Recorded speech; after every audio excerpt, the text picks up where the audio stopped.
અમદાવાદથી સમાચાર મળી રહ્યા છે। બોડકદેવ જેવા પોશ વિસ્તારમાં સોસાયટીઓમાં પાણી છે। મોકા સર્કલ પાસેની સોસાયટીઓમાં ઘરમાં પાણી ભરાઈ ગયા છે। અમદાવાદમાં આજે વહેલી સવારથી જે પ્રકારે અનરાધાર વરસાદ વરસી રહ્યો છે, જે પોશ વિસ્તાર ગણાઈ રહ્યા છે, ત્યાંના ઘરોમાં પાણી ભરાઈ ગયા છે। બોડકદેવમાં પોશ વિસ્તારમાં સોસાયટીની અંદર પાણી ઘૂસી ગયા છે। લોકોને અત્યારે પારાવાર મુશ્કેલીનો સામનો કરવો પડી રહ્યો છે। પાણી ભરાઈ જતા તેમની ઘરવખરીને ચોક્કસપણે નુકસાન થયું હશે।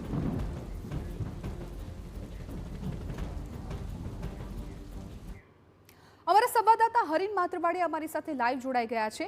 હરીન, અત્યારે તમે કયા વિસ્તારમાં છો અને લોકોના ઘરમાં પાણી ઘૂસી ગયા છે? કઈ પ્રકારના દ્રશ્યો આપને દેખાઈ રહ્યા છે? લોકો શું કહી રહ્યા છે? કેમ કે સવારથી જે પ્રકારે અનરાધાર વરસાદ છે, તંત્રની ચોક્કસથી પ્રી મોન્સૂનની કામગીરીની પોલ ખુલી ગઈ છે અને લોકોને અત્યારે પારાવાર મુશ્કેલી છે।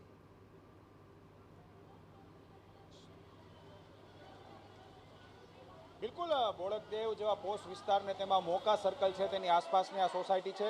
હું દ્રશ્યો બતાવવા માંગીશ, બંને તરફના દ્રશ્યો બતાવવા માંગીશ કે કઈ પ્રમાણે પાણી છે અને દરેક ઘર છે ત્યાં પાણી છે તે ઘૂસી ગયા છે। આપ દ્રશ્યો જુઓ કે તમામ ઘર વખરી છે તેને નુકસાન થયું છે અને ખાસ કરી અને તમામ વસ્તુઓ છે તે પાણી જ પાણી થઈ છે। દ્રશ્યો છે તે ઘણું બધું કહી જાય છે, કેમ કે આ વખતે નહીં પરંતુ ઘણા વર્ષોથી આ મુજબની જ તકલીફો છે તે લોકોને સહન કરવી પડી રહી છે। ખાસ કરી અને બોડકદેવ જેવો પોશ વિસ્તાર અને જે સોસાયટીઓ છે, કાકા શું કહેશો, કેટલા વર્ષથી આ તકલીફ અને શું મુશ્કેલી અત્યારે? હું છેલ્લા 25 વર્ષથી આ જ સોસાયટીમાં રહું છું। દર વર્ષે આ જ પરિસ્થિતિ છે અને અત્યારે તમે જોઈ શકો છો દરેકના ઘરની અંદર ઓછામાં ઓછું 2.5 થી 3 ફૂટ પાણી છે અને આ પાણી જે ભરાઈ ગયા છે ને એ નીકળતા 24 કલાકથી ઓછો સમય નહીં લાગે। 24 દર વખતે મ્યુનિસિપાલિટી તરફથી જાહેરાત કરવામાં આવે છે, પ્રી મોન્સૂન બધી કાર્યવાહી પૂરી થઈ ચૂકેલી છે।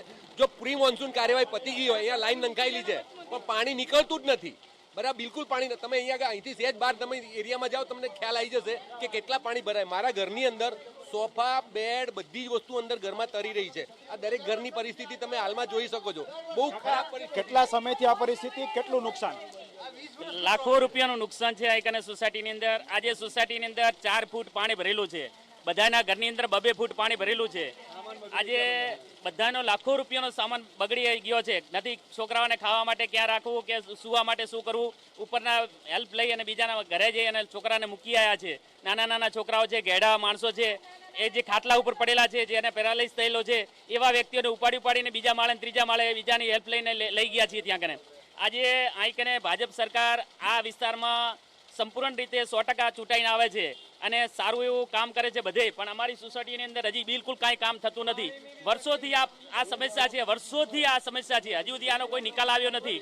અને મહેરબાની કરી અને ભૂપેન્દ્રભાઈ પણ આ વિસ્તારમાંથી ચૂંટાઈને આવે છે, પણ આજે અમારા મુખ્યમંત્રી હોવા છતાં પણ અમારે આટલી તકલીફ ભોગવી પડે તો બીજાને શું તકલીફ થતી હશે? તો મહેરબાની કરી અને આજે હું જણાવવા માંગુ છું કે આ સોલ્યુશન જલ્દીથી જલ્દી આવે। આ લોકોનું જે કરોડો રૂપિયાનું નુકસાન થયું છે એમાં પણ સવાલ થોડીક સહાય કરે સરકાર। કેટલી સોસાયટી આ પ્રમાણેની છે કે જે નુકસાન થતી હોય? આગળ આવી જાઓ, કેટલી સોસાયટી હશે? અહીંયાથી સમજી લો આખી લાઈન મોકાથી લઈને ઇન્ટરનેશનલ થી લઈને બધા 25 થી 30 સોસાયટીઓ અને બધાના બી પાણી આવી રીતે એટલું નુકસાન છે, હજુ સુધી કોઈ અન્ન નથી ખાધું। અને જ્યારે બી કોઈ બાકી હોય ને, વોટ સિવાયની વસ્તુ છે, જ્યારે બી એએમસી નું બાકી હોય ને તો સીધું સીલ વાગે, એટલું એમને ડાયરેક્ટ એવી રીતે જ હોય કે સીલ વાગે।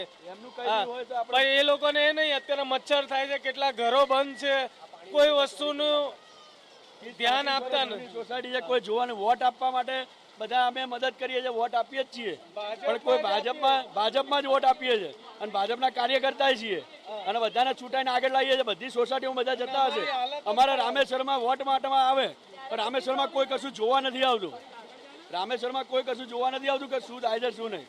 1000 વાર લોકોનો આક્રોશ છે જોવા મળે છે। હું બીજી તરફના દ્રશ્યો બતાવવા માંગીશ કે સોસાયટીનો મુખ્ય ગેટ છે, સોસાયટીનો જે મેઇન રસ્તો છે, કઈ પ્રમાણેની હાલત છે। આ દ્રશ્યો જો ઘણું બધું દ્રશ્યો કહી જાય છે, કેમ કે જે રીતે આ આસપાસનો વિસ્તાર છે અને આસપાસના વિસ્તારમાં પણ આ જ પ્રમાણેની પરિસ્થિતિ છે જોવા મળે છે। આ તો સોસાયટીની અંદરનો રસ્તો છે, પરંતુ મુખ્ય રસ્તો જે કહી શકાય મોકા સર્કલથી જે સ્કૂલ સુધીનો રસ્તો છે કે ત્યાં અનેક સોસાયટીઓ આવેલી છે, અનેક દુકાનો પણ આવેલી છે, જ્યાં જોવો ત્યાં બસ પાણી જ પાણી જોવા મળે છે। પોશ વિસ્તાર, બોડકદેવ જેવા પોશ વિસ્તારની જો હાલત આ મુજબની હોય અને 1-2 વર્ષ નહીં પરંતુ છેલ્લા ઘણા વર્ષોથી આ મુજબની જ પરિસ્થિતિ છે તે અહીં જોવા મળી છે. આ દ્રશ્યો જુઓ કે મુખ્ય રસ્તા ઉપર આપણે પહોંચ્યા છે. આ મુખ્ય રસ્તો છે, ક્યાં સુધીના પાણી છે તે અહીં જોવા મળે છે. કેમ કે જે રીતે આખો રસ્તો મુખ્ય માર્ગ છે તે બંધ કરી દેવામાં આવ્યો છે. જે રીતના નુકસાન થયું છે, તમામ લોકો છે અહીંના ઘર વખરી